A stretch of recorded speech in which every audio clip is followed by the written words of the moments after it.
No, Jazakumullah. We have still time to... What? We have still time. Oh yes, we have plenty of time. I hope, inshallah, many questions will be Yes. answered. Maybe... Still about 15 minutes to go. Okay, go ahead. بسم الله الرحمن الرحيم. قال الله تعالى في موجز تحكيمه في سورة الملك الآية رقم 6: ولقد زينا السماء الدنيا بمصابيح وجعلناها رجوما للشياطين واعتدنا لهم عذاب السعير. صدق الله العظيم. اشرح هذه الآية. He wants explanation. This is a very profound statement which applies to the natural protection God has created for mankind. And it has other connotations. Once I spoke on the subject in one khutbah for over an hour, and once again I took it up and still I couldn't finish this.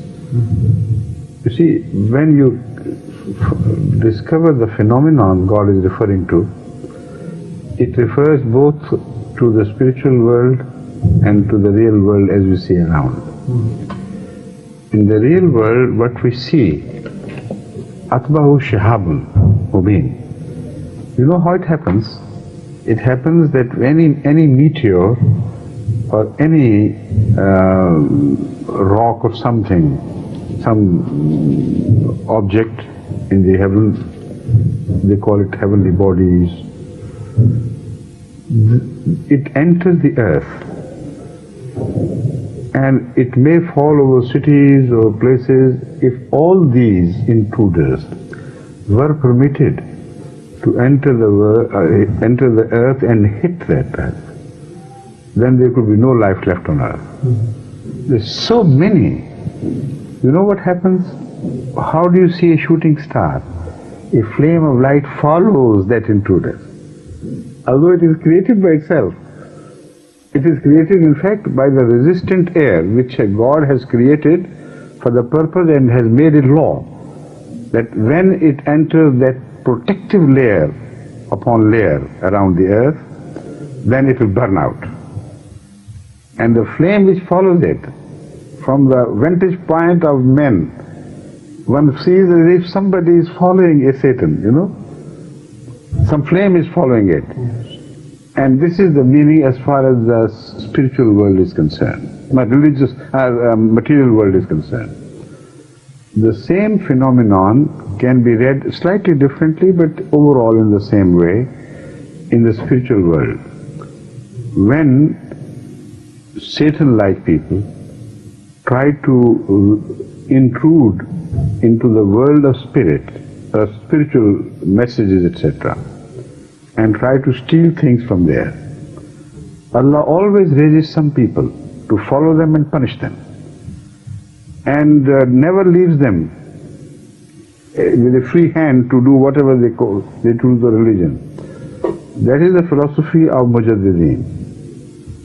Whenever there was need for Islam, God sent people who fought them out and destroyed them, and not only Mujaddideen, but many great scholars in Islam.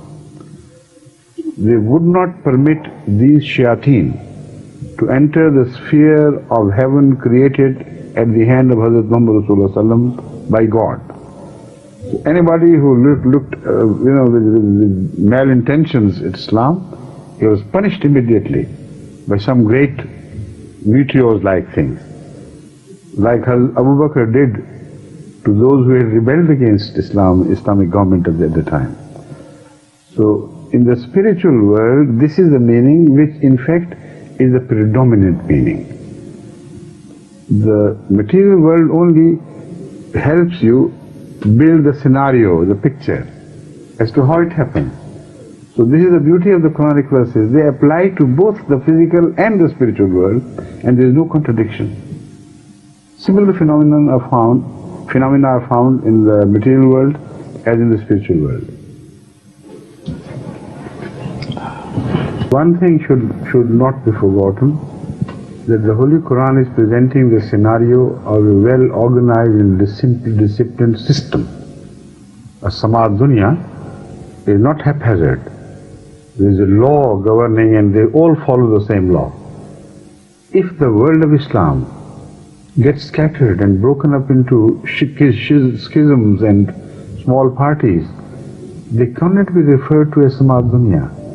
Then there cannot be any defense of Islam. People can intrude and conquer and injure at least. If they can't destroy ultimately, why no? But they can hurt Islam, they can injure Islam, because the system is not there.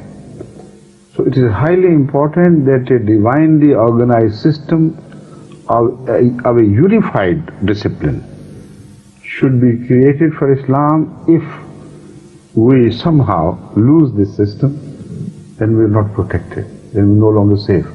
And this is exactly what we see today in the world.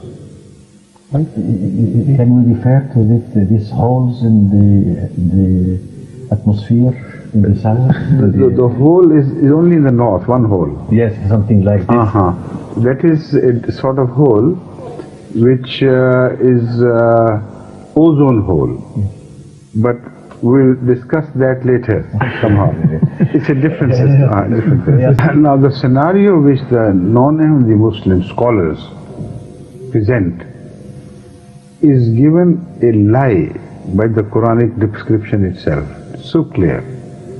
They believe that when the jinn and shayateen try to ascend to the heaven, then there follows them a light from behind. The Holy Quran doesn't say confronts them. It says it follows them. So when it follows them, the direction should be from the earth to the heaven, because they are trying to intrude in that direction. The light should come from below, behind them. What we see is exactly the opposite. See? So what I have described is absolutely correct according to the Quranic description. See? And they do follow a piece of something which can even destroy life on earth. Sometimes they're so big, but they are burnt out completely before they reach the earth. So this is so clear, and this is the beauty of the Quran. One bows one's head to the wonders of the Quran. 1400 years ago this verse was mentioned. Nobody understood the meaning. Now we know what it meant.